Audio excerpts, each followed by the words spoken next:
Hello there. My name is Father David McCallum. I'm a Jesuit priest, and I serve as the Executive Director of the Discerning Leadership Program here in Rome. The topic of my presentation, which I'll share with you, is that of group dynamics. As we know, communal discernment involves the work of managing groups, and it involves both a bit of facilitation, but also sometimes a bit of leadership. So just to give you an example of how group dynamics can come into play, one of the most important things for a community to experience at the outset of a discernment process is to come together as a discerning body. That means you're often bringing together a group of stakeholders that may or may not know each other well. And so it's important to understand the various stages of group formation in order for the group to bond together, not just to come to know one another, but to come to trust one another and to be able to do a deeper level of work, envisioning in prayer, but also in their own creative work, what kind of future they want to create together. The group formation process, which we understand as having several stages, involves gathering the group, helping them to break the ice, helping them to begin to understand some basic ground rules and objectives, and also how the expectations of the group will unfold over time. This initial stage of group formation may be fairly brief, but if the group, which comes together often for the first time, doesn't get past that initial formation stage, then the group won't get to the deeper level of work that generates real creativity, real solutions to challenges. This involves moving through a stage of what's called storming, which can feel very conflictual.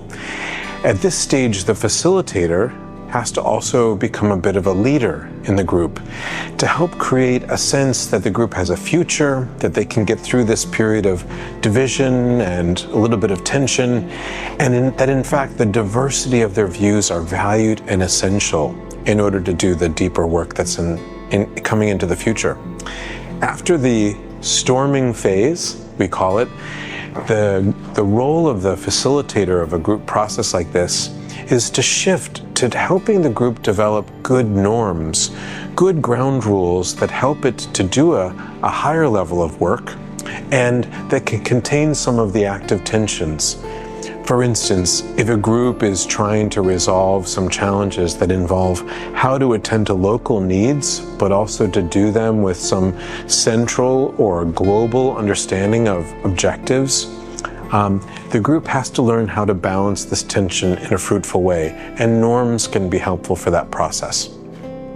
Once the group has developed its effective ground rules and is moving into the deeper work, then often the facilitator can move into the background a little bit and allow a very competent group to do what they need to do. Not just praying, but actually also taking in the data, planning, beginning to structure what they will do as follow-up items with actions and accountability. So this is one part of group dynamics, just a very basic part that anybody who's leading a communal discernment process would be benefited to know. Another dimension of that process is handling group dynamics of the tension that comes with working with authority and with diverse participants. Here, another helpful resource is taken from the very broad field of group relations. Group relations involves many social sciences, especially understanding of group psychology, the psychodynamics of groups, the understanding of how leadership and authority often create tensions with groups and resistances. So this is where a simple, in a sense, acronym can help us to remember some basic features of group relations that can be supportive of groups functioning in an effective way.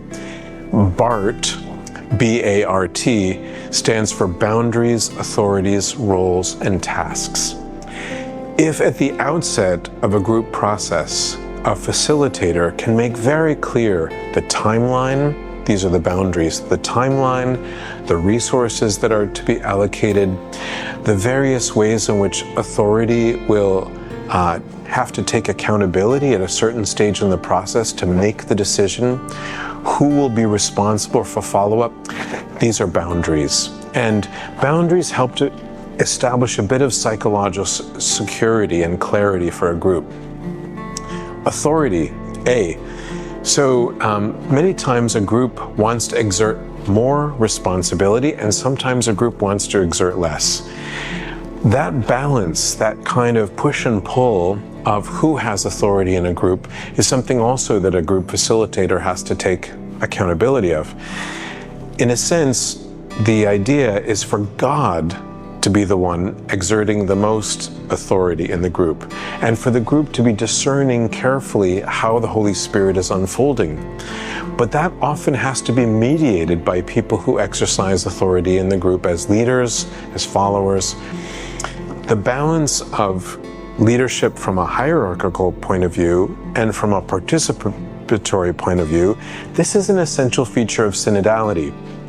So a facilitator has to be very cautious about being too heavy-handed, and also to make sure that really participation is as widespread as possible, including, from a synodality perspective, reaching out to the most marginal and the most vulnerable voices, those who would be impacted by the decision in a community context, but who might often be excluded from the process.